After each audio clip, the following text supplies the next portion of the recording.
It all began when the poorest man in the entire congregation stood up during the Sunday service and said with trembling but firm faith, "Pastor, God told me to donate a truck of sand for the church construction." The pastor stared at him in disbelief. "A truck of sand? Brother, that cost nearly $1,000. Not even the richest members offered that. Why not just donate a few bricks?" But the man smiled gently and said, "God asked for a truck, and a truck I will give." The next morning, he walked into a construction store wearing worn-out clothes, hands rough from labor but eyes full of faith. "I'd like to buy a truck of sand," he said softly, "and pay in 12 installments." The clerks laughed. "And how will you pay? With prayers?" The man didn't flinch. "Yes, with faith and whatever God provides.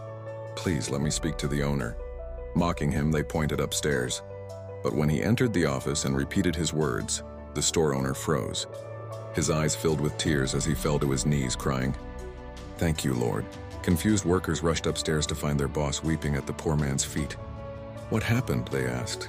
Trembling, the owner pointed to a handwritten note on his desk that read, "God, if you are real, send a man around 40 years old today to my office asking for a truck of sand to pay in 12 installments.